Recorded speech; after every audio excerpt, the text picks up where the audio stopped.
Welcome to tonight's webinar, Practice Ownership 101, The Path to Becoming a Partner. I'm pleased to welcome Panacea Financial as a sponsor of this programming. Panacea is also recognized as the member benefit provider. We're glad you have joined us this evening as we have an informative and interactive presentation planned for you. During the session, you will learn the pros and cons of buying into a practice versus acquiring a practice versus starting one from scratch. The number of ways a dentist can pay for a minority buy-in, how to compare and contrast the types of loans to start, acquire, or expand, and then understanding how to set up your personal finances in preparation of someday becoming an owner. During the presentation, we will allow time for you to submit questions via our Q&A feature. At this time, I want to welcome our presenters and give you a little bit about their background. Doctors Michael Jerkins and Rob Borcherding. Dr. Michael Jerkins is a practicing physician in Little Rock, Arkansas, as well as the president and co-founder of Panacea Financial. After earning his bachelor's in economics, he deferred his medical school acceptance to teach middle school science while also earning his master's in education from Arizona State University. He then completed medical school at the University of Tennessee Health Science Center before finishing his residency at the University of Cincinnati Medical Center and Cincinnati's Children's Hospital. With the faculty position and board certifications in both internal medicine and pediatrics, Dr. Jerkins is able to treat patients of all ages and teach medical trainees in both inpatient and outpatient settings. Rob Borcherding is a regional healthcare manager with Panacea Financial and is based out of the western side of the Twin Cities in Minnesota. He started his career with Northwest Bank as a teller in 1999. And over his 25 plus years, he has held various management positions in consumer financing, retail banking, and healthcare lending. He holds a BS and a BA from the University of St. Thomas, where he is triple major in international economics, international business, and German intensity and general business management. At Panacea, Rob is the regional and national consultant to doctors or students interested in private practice or in need of doctor-specific consumer banking and lending. Whether it's preparing for ownership, starting or acquiring a practice, expanding or growing a practice, or preparing for transition, his role is to support you, to guide or connect that practitioner to Panacea's vast network of resources and tools. It is my pleasure to welcome Dr. Jerkins and Rob. Thank you for Awesome. joining us this evening. Thank you, Linda, for the very warm introductions. I will say I actually learned something about Rob, although I've worked with him for years. I did not know that he was a triple major. That's amazing, Rob. I am honored to be on this webinar with you. Yeah, But you didn't know he was a triple threat. I didn't know that, but now I do, and I have a great dinner conversation over some German things that I need to know more about. But thank you, Linda. We're very excited to be here tonight and hopefully offer a lot of valuable information to you guys.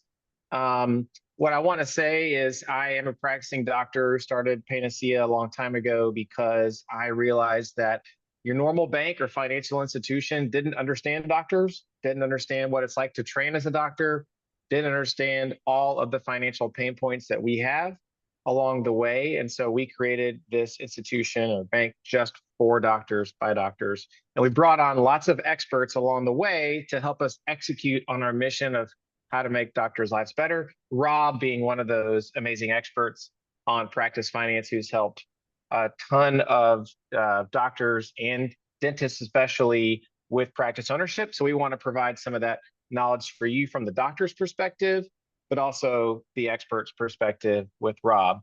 So our first section is really going to be on the 3 basic options on how you can become a practice owner.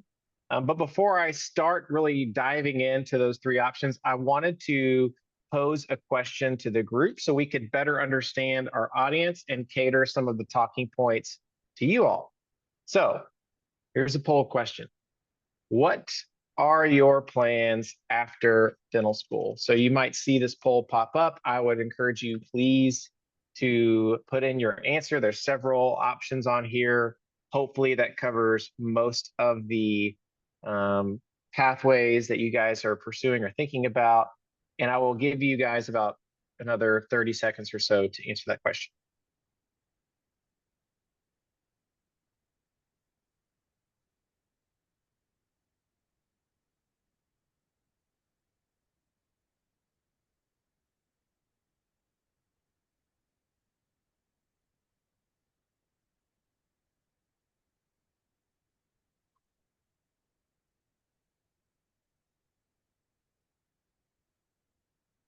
All right, give you another 4 or 5 seconds. Hopefully you know what you're doing after dental school.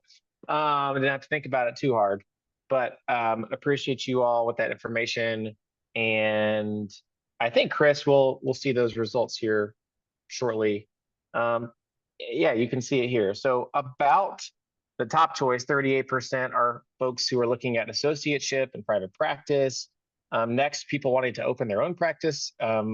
And those who are looking to be employed at a DSO, also folks who are getting an advanced degree or going to a residency, specialty. So I do think there's information for everybody here, but this is very helpful for us to be able to cater to you all and the different pathways you can pursue through this in becoming a practice owner. So thank you. We'll start off with the first path, which is, and someone already mentioned this on the poll, is they want to open up a new practice or start a new practice. This is the first path that we're going to talk about to ownership. And there's pros and cons of each. So I want to present a clear-eyed description of both of these or all of these options. There's pros on starting a new practice. And there's a lot of, good things that you have control over, like hiring the staff that you want, getting new equipment, trying to really have your creative hands on what you want the practice to look like, how you want it to function. And so there's some great benefits there. Some of the cons are can be very expensive. There's also no patience already for that practice to walk into and start generating revenue from day one. You really have to build also not only the patient base, but the referral network from scratch, which can be daunting and difficult. Also, if you start a new practice, you don't have patients, like we already mentioned, you don't have a referral network, which means you have no income. So cash can be really tight, especially at the beginning. So it takes a while for you to recoup that investment to really get in the black or be making money. So I know Rob gets these questions a lot, but Rob, when you're talking to folks right out of dental school who say, hey, I really want to open up my own practice, how do you walk through that process in evaluating the pros and cons? Yeah, Michael, that's a great question. And really what it comes down to, if a doctor is ever interested in starting a practice from scratch, is ultimately the location and how they can be successful with that community. There's a lot of great companies out there that support doctors and dentists on this call when they become dentists that'll help you assess the market, because at the end of the day, starting a practice, you can build the best practice in the world, but if you can't acquire patients to get them in the door, you're not going to be successful with your cash flow and your professional and clinical success to treat the patients in the community you're in. So at the beginning of the process, it's all about where you're going, why you're going there, who are your competitors, and how you can be successful in that area. So if you find an area that it's a town of 5,000, you're moving home, no dentist is in that town, that is an unbelievable place to start a practice, because you'll be connected to the community immediately, and there's less competition. On the other hand, you start a practice in downtown Chicago with 100 other practices within 2 square miles. That's going to be really competitive, and there's going to be more cons with that one with building your patient base. Can you talk a little bit, you talked about it somewhat on the density. So what's the population to dental practice ratio you'd like to see in a market you think someone could successfully start a new practice? Said another way, what's the kind of demand you want to objectively be able to see in that market? Yeah, and really, Dr. Michael, it's about the patient to practice ratio. Generally speaking, a successful one doctor practice is going to have somewhere between 1,000 to 1,500 active patients. It could be different depending on the procedure mix and other things that you guys do. However, so if you think about 2,000 people to one practice, not every one of those people are going to come into a private practice. Some of them are going to be maybe government assistant programs. So really, the ratio is generally 2,000 to 1 or greater, and the higher the better, just because of the general ratio. Got it. Yeah, so that's really helpful. And to Rob, your point is, let's say you find an area, it's high in demand, but you don't have the cash flow, and because you don't have patients. So can you walk us through a little bit how you advise dentists wanting to start a new practice on how to supplement their income? Yeah, I mean, we do as much planning as we can up front with business planning, getting the project together, finding the space to put the practice, making sure that the density to patient to practice ratio is a good ratio. But then you really don't know how the practice is going to perform until the day you open your doors. And you might get 50 new patients that first month, you might get 100, you might get 20. And so the safest path to starting a practice will always be to continue to provide for you and your family with some sort of outside income. And that's typically by associating. You guys make good money, $1,000 per day or whatnot, depending on your procedure mix, your pay, your salary, etc. So if you can work 2 or 3 days in the startup and 2 to 3 days outside until you can assess the cash flow of your practice to then wean off of your associating to focus more on what your future is all about, that's generally the best rule of thumb, is to always have kind of a side gig until your practice is up and running with a full schedule. So that would be 2 doctor columns and maybe 1 or 2 hygiene columns, right, for a general practice. Got it. Makes a lot of sense. Yeah, I think this is a great option for certain people if you can really understand the demand and have the ability to work outside. Generally, we see most successful new practices are folks who've had a couple of years experience under their belt. So they got the reps, they understand the pacing, and just the experience really helps them ramp up quickly. But let's move on to acquiring an existing practice, which certainly is a popular option, and we see it quite a bit. Just like starting a practice, there are pros and cons to this one as well. Depending on the market, the pros can be the construction cost. The con on that same thing is prices may be high due to demand and a lot of practices being acquired by private equity backed groups and DSO groups. Some of the pros are you have equipment there, you have a staff there, you have a patient base, which is key. You hopefully have a good location. You can evaluate that obviously prior to purchasing it, and you have immediate cash flow because of the patient base. The cons, the other side of that, are the equipment might be old, might require investment to upgrade. You might have issues with the staff culture. You might have issues with the staffing expense, and then walking into a practice you acquired and having to make changes, break old habits, compensation changes can be very difficult. And then the referral network isn't created equal for all practices. And that reflects in that active patient base and case mix and things like that. So there are pros to this, cons to this. Certainly, probably easier to buy an existing practice than to start one completely from scratch, especially if you've never been an owner before. But walk us through, Rob, a little bit of this. How often do you see dentists who, let's say, work for a couple of years as an associate or a DSO have these opportunities to buy an existing practice? And what are those questions that the dentist is asking you most commonly when evaluating an opportunity to buy an existing practice? Yeah, great questions again that I get asked very commonly. At the end of the day, when somebody has an opportunity to acquire an existing practice, you have to kind of think about this from the selling doctor's perspective.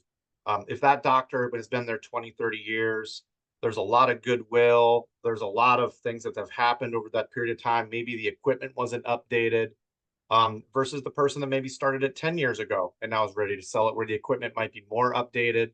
So every situation is always unique when it comes to acquiring a practice.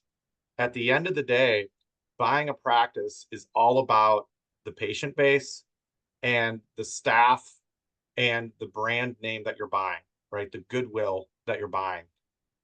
But the point of buying a practice versus starting a practice, as you just noted, is really to have immediate cash flow.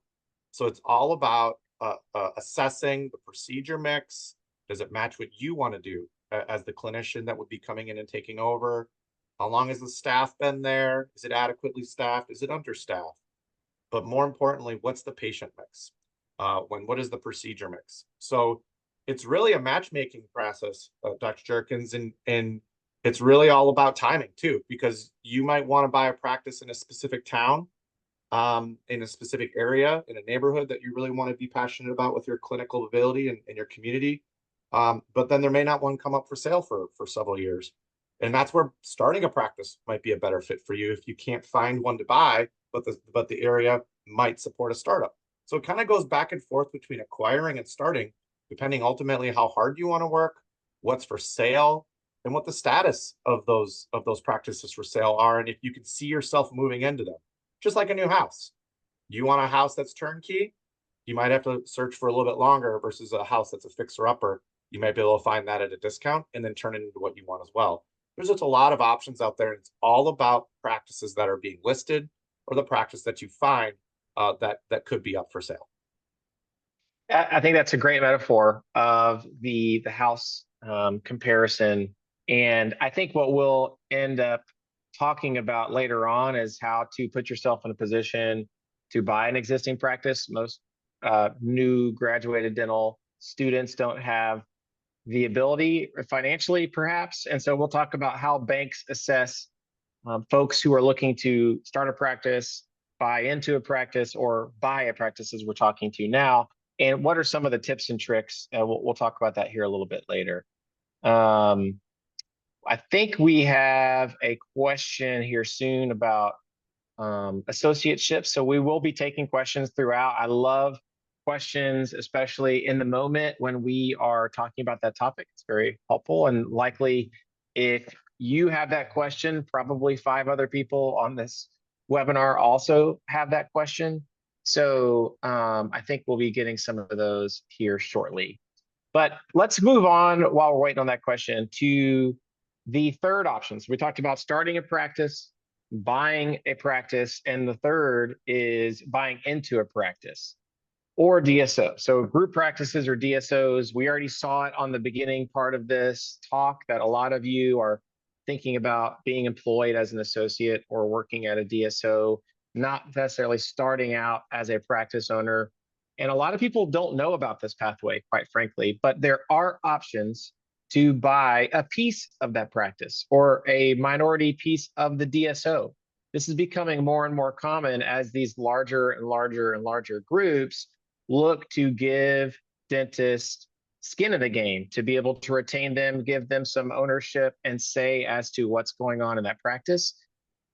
It's probably the least, well, it is. It's the most passive way in the ownership model to gain revenue from your clinical duties compared to, again, starting and acquiring one. The other pros here, just like pros and cons to everything, you can have mentors that guide you through this practice ownership challenges. A lot of times what we see is people being an associate at a practice and the existing owner says, hey, we love what you're doing. The patients know you, love you. I'd like to transition out, but I'm going to sell you 15% of the practice this year, 50% next year, and then the rest in the third year. that's a little bit more complex than just acquiring, and buying into a practice is you can actually finance that with loans. That is a definite option. The other pros, similar to buying an existing practice, is there are already systems in place, there's a process in place. As I mentioned, you could be an associate, you already understand the patient mix, patient base, and you understand the culture of the staff, you know the staff. But there are cons, right? You aren't the majority owner by definition, so it means you might not have all the control you'd like. It is like a legal marriage with your partner, so you really need to know who you are partnering up with and what that organization, where they're headed, and what their priorities and principles are. There can be some, just like buying an existing practice, some legacy issues from the previous decisions that management made on lots of things, from what insurance you're taking to how you set up the practice in general on getting new patients or referring out. There can be lots of frustrating things that you don't necessarily have lots of control over that happened prior to you. The other thing on the cons is you might have an opportunity to buy into an existing practice that has some high producers, thus the practice is humming, making lots of money.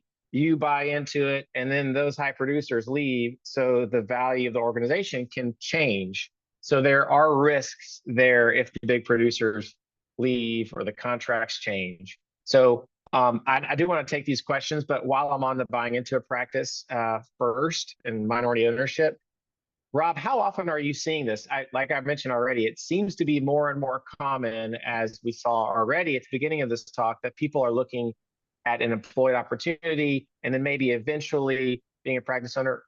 I mean, are you seeing this to be more common, people buying minority stakes into practices? Yeah, Michael, it's becoming more and more common, I would say. And there's one big driver in this. And I think it's good to understand that, especially for the students here in the call, as they get out and start to look at employee contracts and what's out there for them.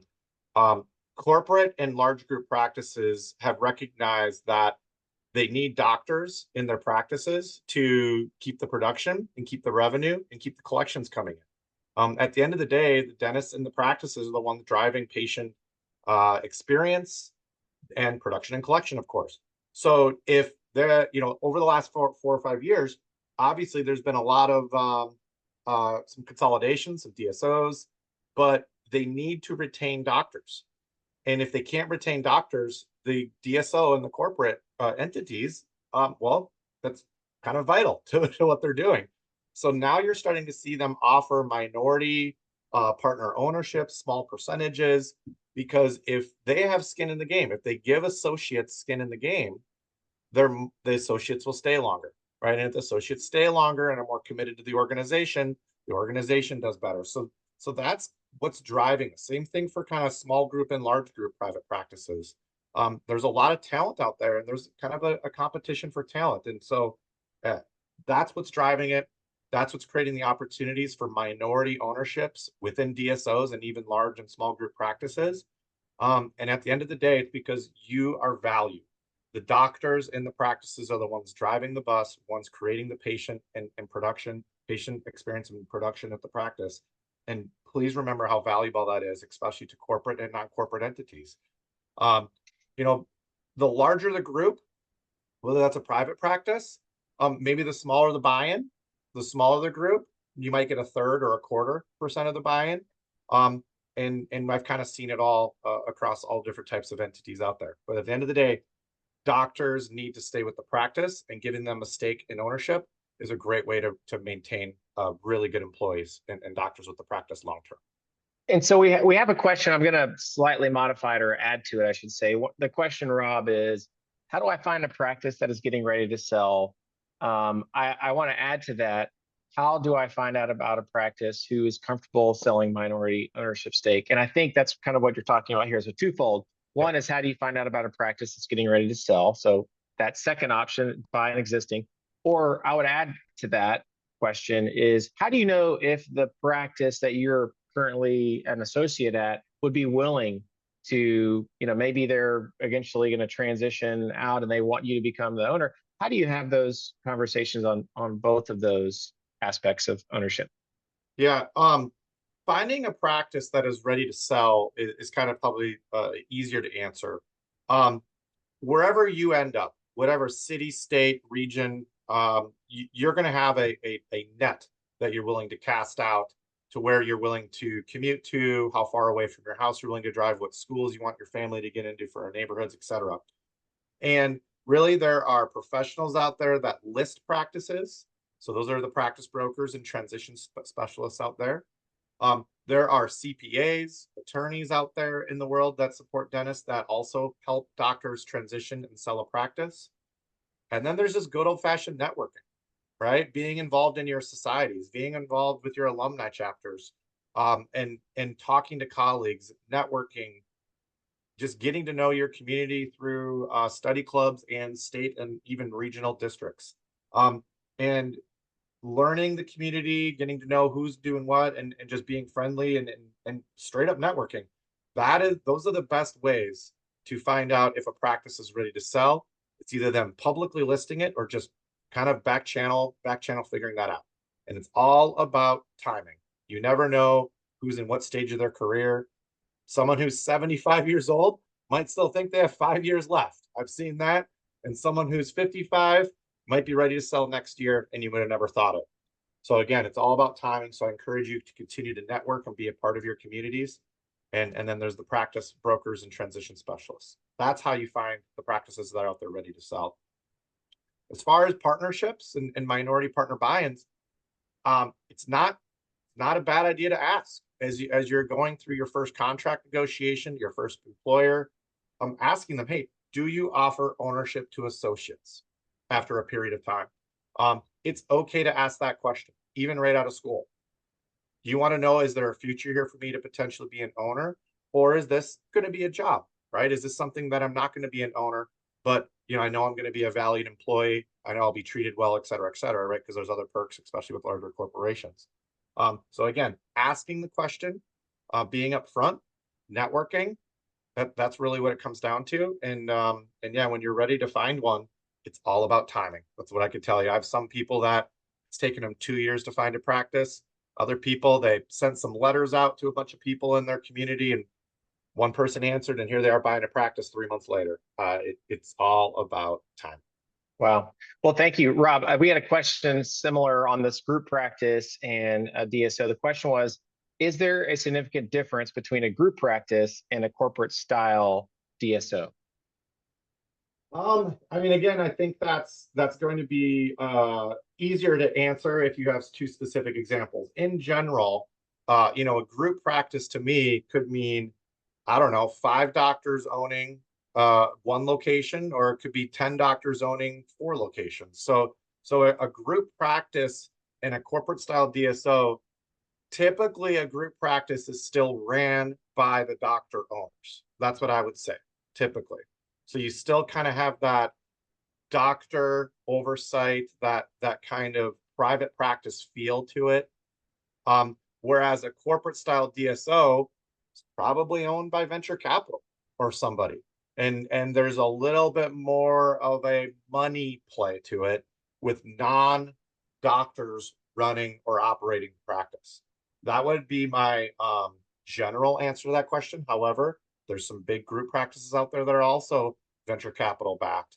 And there's also some great DSOs out there that are still doctor owned. But in general, that's probably how I'd answer that. Yeah, I think it's interesting too, because DSO is a very loose term that applies to lots of people call themselves a DSO. So it's a, in my opinion, Rob, I don't know if you'd agree, it seems to be lots of different folks call themselves DSO, so it can be very hard to know what that actually means. So, but I would echo Rob's point that you definitely notice it when the doctor owners are still involved. And I think that's probably the part that dictates the most of the culture. But I do want to move on. We have some other questions, but I promise we will get to them. I wanted to just, we talked about these 3 pathways to becoming a practice owner, but on this minority buy-in, because we're seeing so many people being employed, taking that route right out of dental school, I wanted to let Rob, you talk a little bit about how do people actually pay for that? So great, you start a new job as an associate in your first year, the owner says, hey, I want to sell you 10% of this clinic. And you are like, well, I don't know how to do that. So Rob, walk us through the options that dentists have to actually buy a minority stake in a group practice or DSO. Yeah, yeah, sure. So, I mean, the easiest one is like, hey, give me $200,000 cash and you can own 20% of the practice, right? So it's bringing cash to the table. That requires you with some financial planning, some saving. I mean, shoot, if you really need to get some money, family, friends, home equity. There's various ways that you could maybe come up with that. That is, I would say, the least common thing I see from people just saying, hey, give me cash, because typically there's always going to be these other two options available. The second one is what we call an internal comp shift, or a internal financing, which basically, hey, the buy-in is $200,000, but we don't need to use a bank. We're going to put that on a 7-year loan. So if you're the selling doctor that's giving up their $200,000 stake in the practice, they're getting your $200,000 buy-in over a period of time, which helps them from a tax perspective.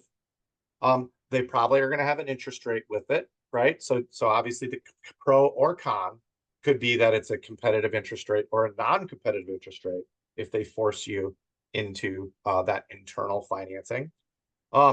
There's some things out there called a pre-compensation tax, or pre-comp shift, excuse me, where pre-tax, you're just sliding your pay over, which creates tax incentives or tax breaks for both parties. So any sort of internal financing, it's really all about the terms and how easy the sellers make it for you with not having to go to a bank, right? The third option is, hey, go get a bank to finance it. We don't want you to internally finance it. We want you to take that risk away from the practice of you paying us back over 7 or 10 years and go get a bank, right? So in that case, well, that's what I do for a living. That's what we're here for, is we do buy-in financing. Obviously, when you're financing it, you don't have to liquidate your investments. You don't have to take a home equity loan, because there's practice-specific lending for you that I'll go over in a second. But we do have to pull your credit. We do have to look at your personal financial statement. But then again, you get everything up front and you're paying the bank back, and the sellers got their money. So you're the owner, period, because they already have their money. Does that make sense, Michael? Yeah, makes total sense. And I think, yes, for sure, that top line out of pocket is, in my experience, I mean, at Panacea, we've helped thousands of doctors across the country, and a lot of them are earlier in their career. And a lot of us as doctors, when we get done with training, don't have a ton of money just sitting around. I mean, we've been professional students and learning how to be a doctor. So it's hard for us to have that out of pocket cash to be able to finance a buy-in. I have seen, like you said, Rob, a good amount of those internally financed at the clinic. And then there's the third option, which I do see commonly too, of our colleagues and doctor community financing that at a bank. Now, there are some nuances to that, because not every bank is created equal on how they finance that. So maybe let's zoom out a little bit. And I know we have some questions. We are going to get to these.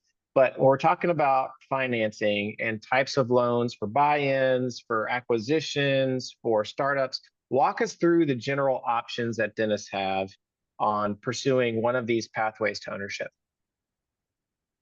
Yeah, absolutely. Here's the thing that I definitely want everybody listening to remember, is that healthcare finance, what we are here to do, what Dr. Jerkins created a bank to do even better, possibly, right? You are unique, and there are programs designed specifically just for healthcare professionals. If you are a nail salon, if you are a restaurant owner, if you are an auto body shop, and you go to a bank because you want to start or acquire a practice, SBA is the thing that every bank in America has access to, because it's a government program called Small Business Administration, right? So that program exists to keep small business alive and to help banks across the country lend to small businesses, because there's a government backing guarantee behind that loan to the bank that's issuing. Well, typically with SBA loans, because it's a government-backed program and it's a uniform program across all banks, there's typically some sort of down payment because that's how that program works. Bank to bank typically has higher rates because it's not a specific loan to a specific industry that has addressed the risk of that industry. In other words, healthcare typically has lower risk than a restaurant, as an example. So you typically have higher rates. SBA is a government-backed loan, like I said, so you got some government fees in there, right? So you're going to have a higher fees than you would for some other loans. The one type of program goes up to 5 million. So if you try to buy something greater than 5 million, you're kind of cut off there. I don't know if any of you have ever done any government programmed paperwork before, but there's paperwork involved in that kind of stuff, which takes a long time. But at the same time, it's a government loan, so it's a very standardized way to approve people. So it's typically easy. Then like the bottom one right there, and I'm kind of reading off the list here, but yeah, you could even have a personal lien on your residence because they ask for additional collateral, right? So that's the SBA program. SBA program is a program that every bank in America typically offers, and that's meant to help and support small businesses. So that is focused on any industry. Now, again, banks, when you walk into a bank, they also have a business lending department that doesn't do SBA loans. But that is what I would call traditional business loans. So then again, because it's not a government-backed loan, you got to put a little bit more down. But because you're putting a little bit more down, you typically get a better rate. Each bank dictates their own amount that they'll finance. And again, when you're taking kind of that rigidity of the SBA out of it, you're going to be a little bit faster. The terms are a little flexible, and everything is more kind of case by case. So it depends on the collateral. And then there's something called a covenant. You can Google it at a later time, but a financial covenant basically is the bank making sure that you do what you're supposed to do, and they will check in on you regularly. And that's a financial covenant that, well, if you look to the right, that's not inside specialty loans. So specialty loans are practice lenders. We're also called practice lenders, meaning we have a dedicated policy that's devoted to dentistry or physicians or veterinarians or optometrists, right? So healthcare professionals get what's called practice loans. You don't need to put money down necessarily. You can still put money down, but because then it's catered to your industry, it's easier, it's faster, you get better rates. And again, the collateral is more understood because we know you're buying a practice and we know the practice can afford to pay us back. Therefore, we understand the industry better and we give you better terms. And so if you remember anything from the slide, 4 years from now, please call a practice lender. You've earned the right, graduating from dental school and being a practicing dentist, to qualify for a specialty loan program dedicated specifically to healthcare professionals.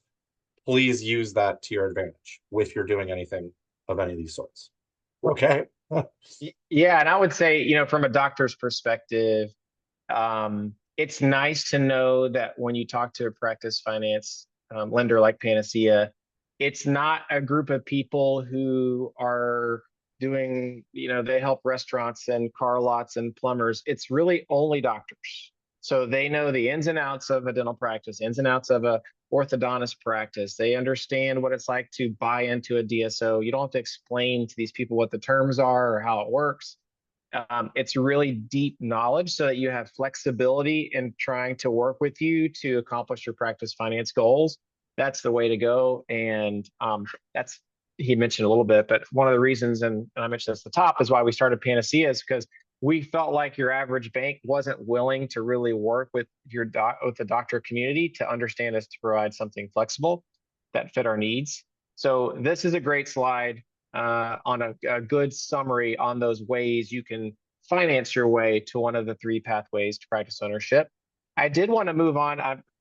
We are having amazing information, and I want to make sure we get to everyone's questions. So I did want to move on to some of the pitfalls, and I'm actually going to skip the poll slide in 13 just for time's sake. But on slide 14 is again, we have helped thousands of doctors across the country. I am a doctor. I know lots of other doctors. I know the kind of behaviors that we exhibit with money. It's not always good. It's not always bad, but there's really 2 flavors, I think, of mistakes, especially in practice finance, that we see. One is that doctors aren't really prepared. They want to be a practice owner, but they didn't take the right steps to prepare, or they made some missteps. They bought a huge house right out of school, their first job. They refinanced their student loans to a really high payment. They lived above their means, and then they work for a couple of years, have an opportunity to buy a practice. They go to one of those specialty lenders that Rob talked about, but have no money saved up. They have no cash flow because they did not make the right financial decisions to put them in a situation to be prepared for an ownership opportunity. Rob said it over and over. It's timing. You don't really know when these opportunities are going to come about, so you want to be prepared at all times. And then the other thing is, the other really end of that spectrum on the right is understanding purchase terms. And what I will say is we are very smart as doctors. We are very smart. Sometimes what that does is cause us to be overconfident in areas we don't know a lot about. So, and someone already asked this question, how do you navigate loopholes within a partnership? I know Rob and I would both say this, you need a team. Don't just depend on your own intellect and experience. You really want a team of experts that can look at it from all angles. And I just listed 3 here that I would advise. One is a CPA to really understand the personal and tax implications of this and benefits and risks.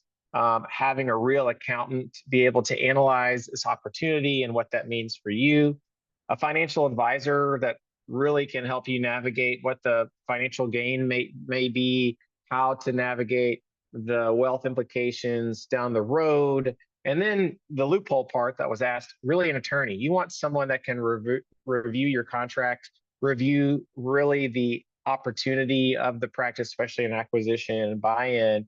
Well, even in a startup, you need someone to really set the organization up on the right legal footing. So I really implore, and I know Rob would implore, please do not be overconfident in what you don't really know. Have an opportunity and to really bring on lots of perspectives and a team and people. I would say this is that you want someone who has experience with dentists. And when you're shopping for these people, you really need to ask for references, and don't be scared to call the references and say, hey, give me a list of 3 dentists you work with and their names and email, and I'd like to talk to them. Don't be scared. Back to Rob's point, you are valued. We are valued as doctors, and we probably undersell or undervalue, really not understand what the value is we bring to the community. So it's okay to be a little demanding and ask for some of these things, especially with these folks, CPAs, attorneys, and financial advisors that want to work with you. So please work with the team. This next question is going to be in this next slide, but the person asked, how would you advise managing school loans with money required to start or join a practice? So let's actually go through a mini case, and I'm going to ask you guys to respond in the chat if you could. This is a really common buyer scenario that Rob and I encounter. It's Dr. Jones, brand new general dentist, got out of dental school, bought a big house, refinanced her student loans with a company, and it's a lot higher payment than income-driven repayment plan. They have no reserves. They have an opportunity to buy into a DSO immediately. So bought a big house, refied student loans, probably had some, we see this commonly where some other expenses that weren't necessary. And then the afterthought is, oh, I have an opportunity. I want to buy into this DSO. What do you guys think is wrong with this picture, and what advice would you give? As a 2-part question. So if you can put it in the chat, and hopefully we can talk about the student loan aspect. We have a whole talk on student loans. We give a lot of resources on panaceafinancial.com on how to address this with practice ownership if I don't get to all of it. But if you could in the chat, what's wrong with this picture and what would you advise this person? And I'll give you about 10 or 15 seconds. And then I'm going to throw it over to Rob, who literally encounters this scenario all the time and would be very interested on his insights.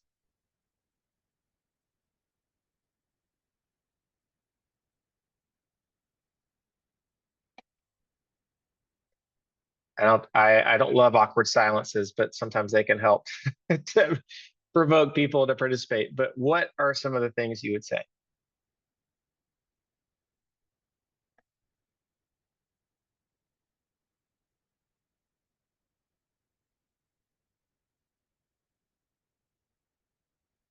All right. I think some of those hopefully will trickle through. The chat is disabled, Imani tells us. Yeah, put your answer in the Q&A. Thank you. Put your answer in the Q&A if you can of what would you say. Now, while you're doing that, try not to cheat and listen to Rob's answer. But Rob, what would you say to this dentist? They have the opportunity to buy into a DSO. What do you think? Yeah, in great scenario. Here's where I would start. When you're trying to buy into a practice, acquire a practice, or start a practice. I mean, this isn't just for buying into a DSO. It can play into any of the scenario you might run into. We all look at well, how much money will you make if you buy into the practice? And is that money enough to cover the loan I'm giving you, plus cover all your personal financial obligations? Plus, when you become an owner of a practice and a business, that business, well, there are ebbs and flows in business. And so having cash reserves is another thing that we look at. So these are all very pointed bullet points.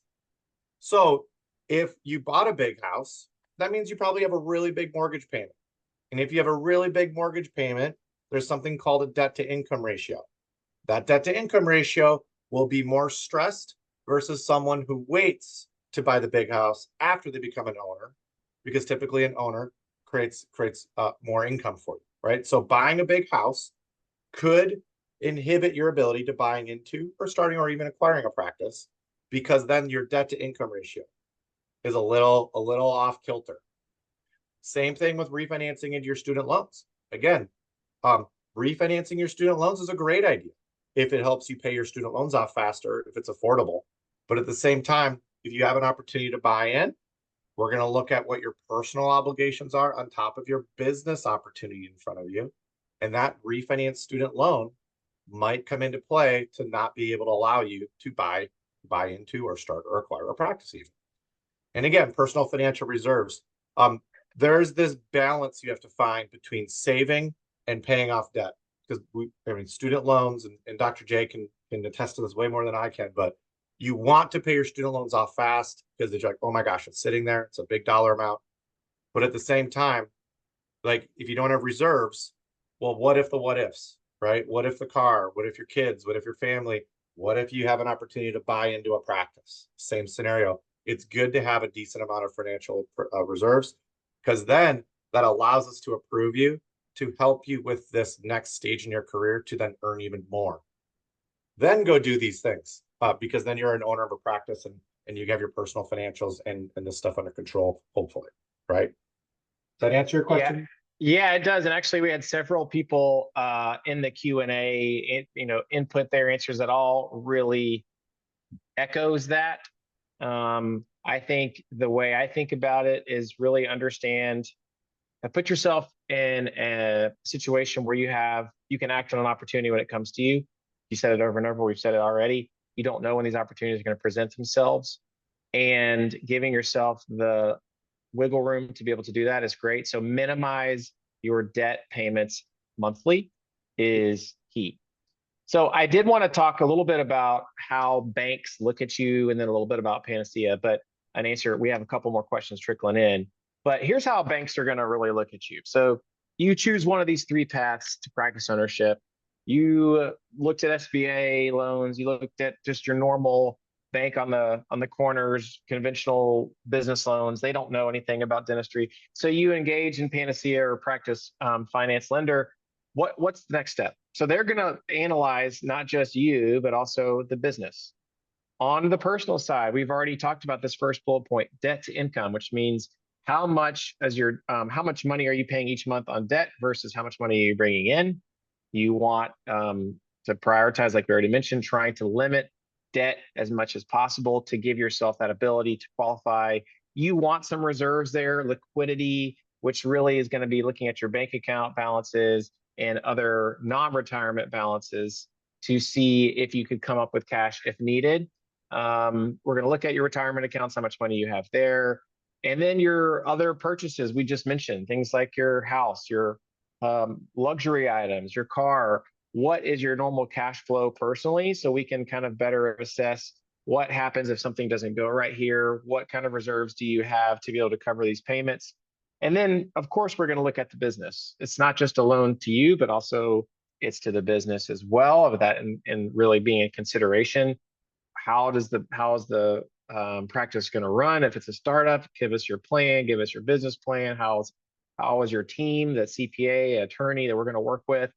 If you're looking to acquire, we want to analyze that practice too, so we can make sure you're getting a good deal and that we're able to make that loan. And then the buy-in is the same way. Let us look at the organization. Let us look at the existing group or DSO or even small practice that you have an opportunity for, so we can better understand that. So we're going to look at it really in a deep, analyzed way. And I want to get to some of these questions, but I just think it's really helpful for you to backwards plan. Imagine yourself in a situation where you have an opportunity to be a practice owner, and imagine that you're going to get all of these questions from a bank, both personally and on the business, and be prepared to put yourself in the best situation to succeed. And if you can backwards plan and avoid some of the missteps we see, you have a greater opportunity to achieve your practice ownership dreams. And we have a few questions I want to answer, but Panacea, look, it's a mission-driven company. We exist to make doctors' lives better. I've lived it. I understand it's really frustrating dealing with financial institutions. They don't get what it's like to train to be a doctor, and why we can be, older and not have any money saved. And it's really frustrating trying to explain that to people. And so we really support dental students nationwide. We're proud partners with ASDA on two products, two things or two ways we help doctors I'm going to talk about. We do a lot of stuff though. So personal loans, high yield savings are ASDA. We have ASDA member benefits for you when you're ever in a position to buy into a practice, acquire a practice, start one. We're ADA endorsed practice finance group too. There's benefits there. And then all of the other stuff you see here. We have 24/7 access. Everybody gets their own personal banker, whether you're a dental student with $500 in a free checking account, or you're an orthodontist making a lot of money. You deserve attention. You deserve the time. And so that's why we designed Panacea and have helped thousands across the country. Just a couple of things on how we help ASDA members specifically. One is our high yield savings account. So there are no fees. We do give a higher interest rate for ASDA members. And we typically have a much higher interest rate in general than your high yield savings account across the country. And you also get concierge service to a banker that you can call, email, or text with questions. And it's a very tech forward digital experience that is top in its class. So that's great. You can start saving now if you can. I know when I was in school, it wasn't always easy, but I would have definitely taken advantage of this opportunity. The other thing I wish I had when I was in school or residency was a personal loan option. It can be really difficult to be in school or in training and have high interest credit card debt, not be able to go to a bank because you're not making much money or any money, and they want you to go get a cosigner. It's hard, and we get that. That's why we built this PRN personal loan. You don't have to have a cosigner. You actually reduce your payments while you're in school or residency. We give ASDA members a rate discount, and you get concierge service. So it's a great way to put yourself in that better financial situation. If you want to be a practice owner, try to refi your credit cards, consolidate, pay those off quickly. A PRN personal loan has no prepayment penalties. So cut your interest rate in half from a credit card to a PRN personal loan, pay it off, no prepayment penalties. Great. We'd love to be able to help more doctors. And we're proud to be able to partner with ASDA to even give you guys a further rate discount. So we are mission driven. We are built for doctors by doctors. Hopefully you guys are a little bit wiser on some of the ways you can financially prepare to be a practice owner and really build wealth. And I did want to put our email addresses out there, both mine and Rob. We are very responsive. This is our email addresses for questions that you might think of later, or maybe you're watching this on a recording and want to get a hold of us, want us to come speak to your ASDA chapter. We do this all the time across the country on student loans, personal finance, practice ownership to dental students. So I'm going to ask a couple of questions that we still have outstanding, Rob. And if everyone's on here, please feel free to keep asking because we're going to stay on. One of the questions we had was basically how, well, here's the question. I'll just read it. What is the deal from associate to ownership? For example, they are selling the clinic avenue in the beginning or at the same time of contract time. I'm not sure specifically what that means, but I think what they mean is how long, what's the time frame here? So if you're an associate and they want to sell to you, how long does that typically take? Yeah, Dr. Jurgens, that's case by case. Like, honestly, it's a really tough question to answer. Most of the time when someone decides they want to sell their practice, they have a timeline in mind. And so then if you're buying the practice and the seller wants to stay on as an associate, as an example, that might be negotiated into the purchase agreement. I mean, everything is kind of negotiated when you enter into the purchase agreement and when you're going through the transition planning and purchase agreement final terms. But generally speaking, if it's a multi-doctor practice and the seller owns 100% of it, they want to bring an associate in, court them, making sure there's a good, that's their legacy too. They care a lot about their patients and staff. So they bring in an associate in, depends on how that goes, how well people get along. And you might be able to write something into your contract, or the seller might preemptively start sooner. I've kind of seen it all, but it's case by case. Again, the best advice I can give with that question is it's all about asking the questions up front and just finding out what type of associateship you're getting in or what's on the table if it's a negotiation for like an acquisition. Yep. That's great. We had a question on how do you choose between S Corp and LLC as far as corporate structure when you're Yep. starting or acquiring a practice? Yeah, and honestly, Dr. J, that question is for CPAs. Definitely don't do it as a sole proprietor. Don't do it as a sole proprietor. The whole point of having an LLC or an S Corp is to protect yourself from liability. Everybody always forms one or the other.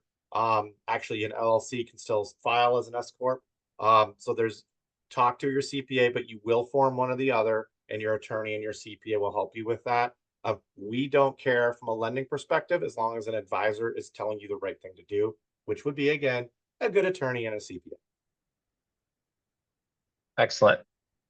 We had a question, Linda. I know we're up on time. One of the questions basically, Dr. Jurgens, we can take just a couple more questions okay. as we wrap up. So just go ahead and take a couple more and then we'll wrap up.